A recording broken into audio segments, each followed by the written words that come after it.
Garut identik dengan gunung, dodol, dan kesenangan.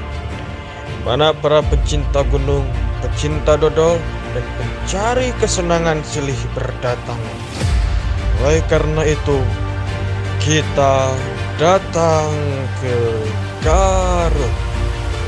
Kita sampai pada sebuah daerah bernamakan Kampung Sadangaya, Desa Sukamana, Kecamatan Bayong, yang dimana jika diamati, kampung ini tepat pada kaki Gunung Cikuray dengan segala keindahan yang terhiasi oleh pohon-pohon dan kebun-kebun sebagai mata pencarian warga.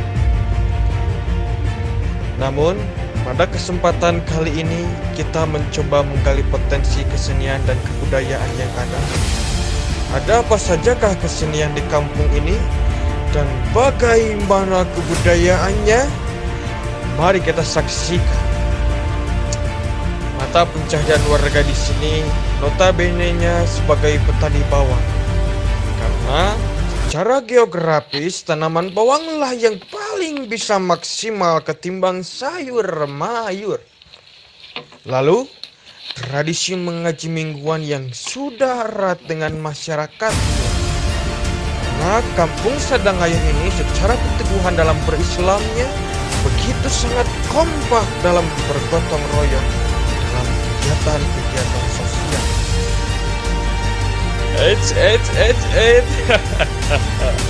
Dan yang paling utama adalah ini dia, si Barong alias Bang Barongan. Kesenian Bang Barongan ini terlahir dan tercipta oleh masyarakat asli di sini. Bahan-bahannya pun diperoleh langsung dari Gunung Cikuray, mulai dari kayu dan kumis maungnya.